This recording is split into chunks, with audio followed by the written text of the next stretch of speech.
to brave women. Karan Singh was all set to go to the fields. Among the other things he carried with his agricultural tools were his sword and a gun. A merchant, who always noticed this, could not but help satisfy his curiosity. One day as Karan set out to go the fields, the merchant asked him why he always carried his weapons along with his other agricultural tools.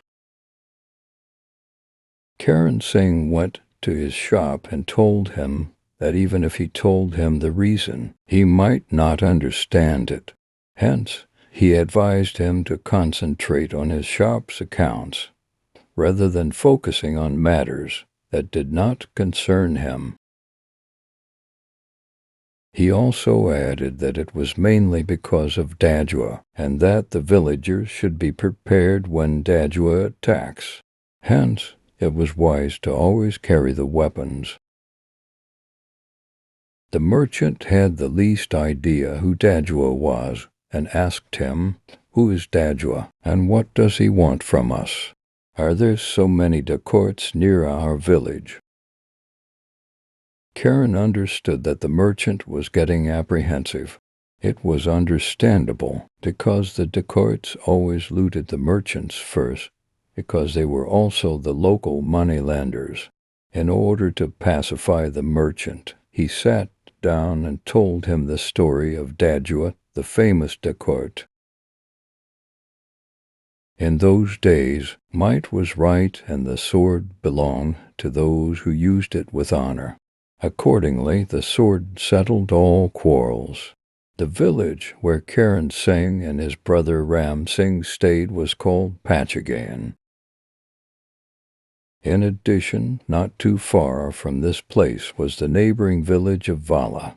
A Thakur Sahib, a very powerful man, who had a large army of soldiers, ruled the neighboring village.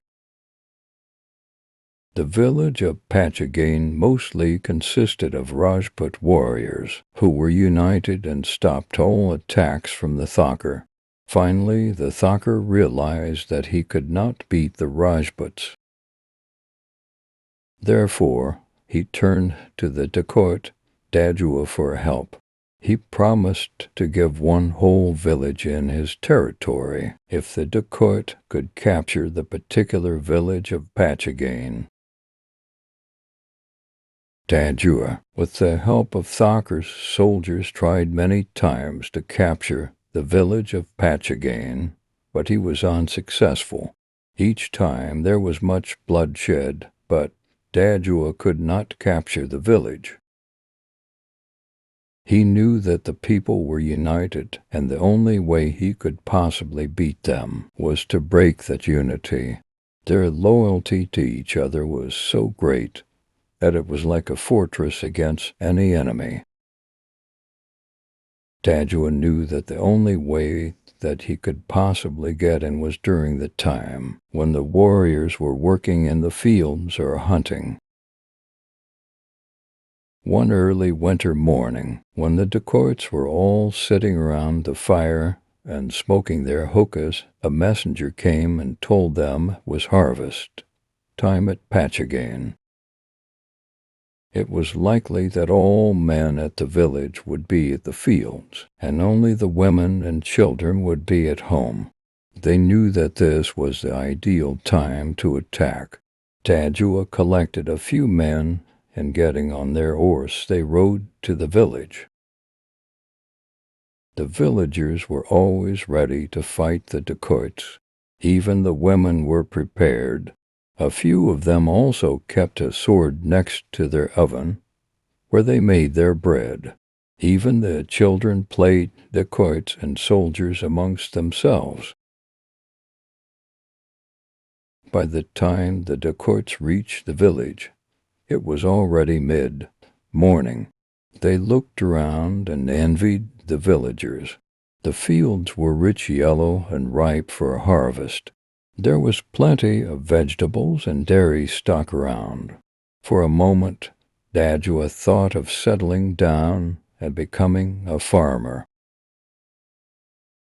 Meanwhile, Vama and Mala. The wives of Karan Singh and his brother Ram Singh were busy cooking the afternoon meal in the kitchen. They were talking to themselves, and suddenly Vama said to Mala, "I feel very restless today. All the men are in the fields and only the women, children and old men are left in the village. What if the dacoits attack the village today?" Mala asked Vama not to worry and said, "They will not come, and even if they do, we have our sticks and swords." Mala went to the next room, brought out her sword, and pulled it out of the scabbard. She started brandishing it and said, "Who knows, I might need this today." When the lunch was ready, then tied it into bundles and set out for the fields. The men saw the women coming and they stopped working. They gave their bullocks some grass to eat and proceeded to wash themselves in the stream. Then they all sat under the tree and began to eat. Suddenly, from far, the women saw in a cloud of dust horsemen fast approaching. Mala said, "This must be Dajua's men. He must have got word that the village is unguarded today." The men got up when they realized it was Dajua and his men. Soon a fierce battle began, and in the ensuing battle, Karan Singh was badly wounded. Soon his brother was also shot dead. Both Vama and Mala came to their husband's side. Karan Singh told them, "You are Rajput women. Don't allow them to pass this field." Vama, Mala, and the other Rajput women began throwing stones at the horses. The horses began prancing. When the shower of stones began to hit them, the horses soon threw the riders off balance. The dacoits picked their swords and ran towards the women, who were ready with their swords. However hard they tried, the dacoits were unable to beat Vama, Mala, and the other few women. Clearly the women were outnumbered, but the dacoits were no match for them. They asked Dajua whether they could shoot them just like they shot Karan and Ram Singh. Dajua shouted at them and said it was even shameful to think that. The fight went on, and soon only 4 of the 12 dacoits were remaining, while Vama and Mala were still fighting hard.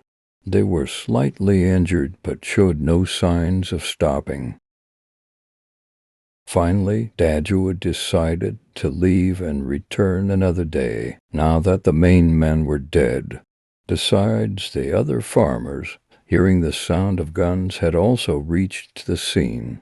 All they saw was these 2 women, all bloodied, brandishing swords and screaming, "Come back and fight."